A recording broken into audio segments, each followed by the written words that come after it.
اور ڈاکٹر ذاکر صاحب کا جو درد دل ہے وہ دیکھنے کو ملا، امت مسلمہ کا غم.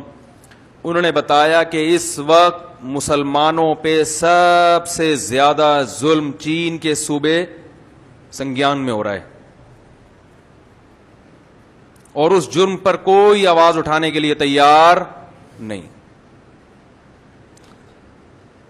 کشمیر میں بھی ہو رہا ہے، فلسطین میں بھی ہو رہا ہے. انہوں نے کہا فلسطین میں کم از کم مجاہد لڑتا ہے، شہید ہو جاتا ہے، لیکن چین کے صوبے میں جو ظلم ہو رہا ہے، زبردستی شراب پلوائی جاتی ہے، زبردستی روزے توڑوائے جاتے ہیں، مسلمان لڑکیوں کی زبردستی چائنیز سے شادی کروائی جاتی ہے غیر مسلموں سے،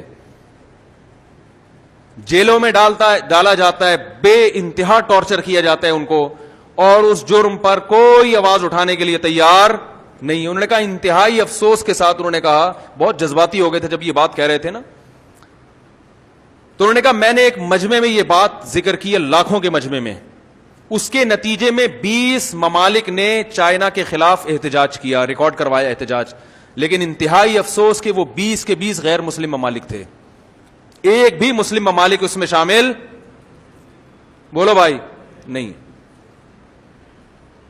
اور اس سے بھی زیادہ افسوس کہ نہ صرف یہ کہ کسی مسلم کنٹری نے چائنا کے ظلم کے خلاف آواز نہیں اٹھائی، بلکہ 15 اسلامی ممالک ایسے ہیں جنہوں نے چائنا کے ظلم پہ اس کو اپریشیٹ کیا ہے کہ آپ بالکل ٹھیک کر رہے ہیں. کچھ ممالک ایسے ہیں جنہوں نے خاموشی اختیار کر لی کہ چائنا سپر پاور ہے، ہم اس سے اختلاف نہیں برداشت نہیں کر سکتے. انہوں نے کہا یہ بھی غنیمت ہے کہ خاموش رہ لیے، لیکن چائنا کی حمایت کرنا کہ آپ جو کچھ کر رہے ہو ٹھیک کرو. کتنے اسلامی ممالک؟ 15. تو یہ بہت افسوس کی بات ہے. آپ اس سے اسلامی ممالک کے سربراہان کا اندازہ لگا لیں کہ یہ مسلم امت کے ساتھ اس میں بڑے بڑے اسلامی ممالک ہیں، میں نام نہیں لوں گا، انہوں نے بھی نام لینے سے منع کیا تو میں بھی نام نہیں لوں گا آپ کے سامنے. 15 اسلامی ممالک ہیں جنہوں نے چائنا کے ظلم میں اس کی حمایت کی. اس کے بعد کشمیر کا جہاں تک مسئلہ ہے، انہوں نے کہا کہ کشمیر کے معاملے میں بھی مسلم دنیا خاموش ہے، لیکن انتہائی افسوس ان علماء پر جنہوں نے کشمیر کے معاملے میں عالم ہوتے ہوئے انڈیا کی اور مودی کی حمایت کی ہے. ان کا نام بھی لیا انہوں نے، ساری دنیا جانتی ہے کون ہے وہ.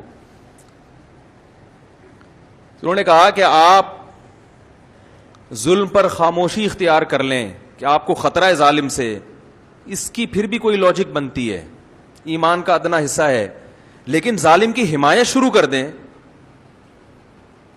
تو کتنا بڑا جرم ہے.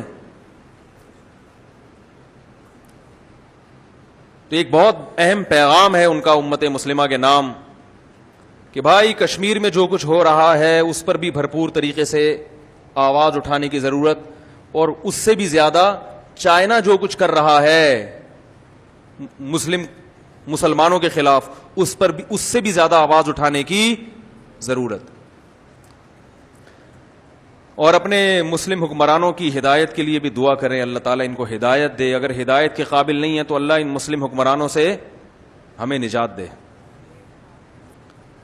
تو ایک بہت اہم پیغام ہے جو میں نے کہا کہ میں انشاءاللہ شیئر کروں گا کہ اس وقت سب سے زیادہ ظلم چائنا میں ہو رہا ہے. تبلیغی جماعت والے بھی ملے جو چائنا سے ہو کر آئے تھے ملیشیا میں، انہوں نے بھی بتایا کہ بہت حالات خراب ہیں چین میں. جماعتیں چھپ کے کہیں رہتی ہیں، لیکن چائنا کے مسلمان بھی ماشاءاللہ ایسا وہ جماعتوں کا چھپ چھپ کے اکرام کرتے ہیں. انہوں نے کہا اگر یہ چائنا سے ہو کے آئے ہیں، ذرا ان کی زبان سے آپ سنیں. السلام علیکم. چائنا کا شینجان کا صوبہ ہے، ہم جاتے ہیں یو میں تو راستے میں ایک دن کا قیام کرتے ہیں، تو اس سے تقریباً شینجان میں 2 گنا بڑی مسجد ہے، اس سے تقریباً 2 گنا بڑی مسجد ہے چائنا میں. تو ہم مغرب کی نماز پڑھ رہے تھے تو جب گئے تو مسجد کو بڑا تالا لگا ہوا تھا. وہاں کے مقامی سے پوچھا تو کہا اس پر پابندی ہے، پہلے اذان ہوتا تھا پوری شینجان کے صوبے کو یہ آواز سنائی دیتی تھی.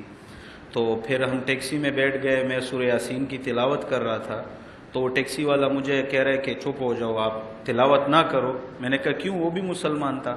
کہا یہاں پابندی ہے. تو جب میں نے پوچھا تو انہوں نے کہا کہ اگر ہمارے گھر میں جانماز ہے تو اس پہ بھی قید, ماشاء اللہ دیکھتے ہیں وہ دیواروں پہ جو لگا ہوتا ہے اس پر بھی 6 مہینے قید ہے. ہمارے جو مرد ہے ان کو جیلوں میں ڈالا ہوا ہے, اور عورتوں کے ساتھ پتہ نہیں کیا کیا ظلم کرتے ہیں. تو بہت مسلمانوں پہ شنجان, بالخصوص شنجان صوبے میں, انہوں نے شنجان کا صوبہ چھوڑا ہوا ہے, وہ مسلم نام ہی نہیں بتاتے. ہم ان سے ویچیٹ لے لیتے تو کہتے کہ آپ نے ہمیں سلام نہیں کرنا, کیونکہ اگر آپ نے سلام کیے تو وہ ریکارڈ ہوتا ہے, پھر ہمیں اٹھاتے ہیں, ہمارے ساتھ ظلم کرتے ہیں. تو بہت برا حال ہے, اور بہت زیادہ مسلمان وہاں پہ نمازیں نہیں پڑھتے.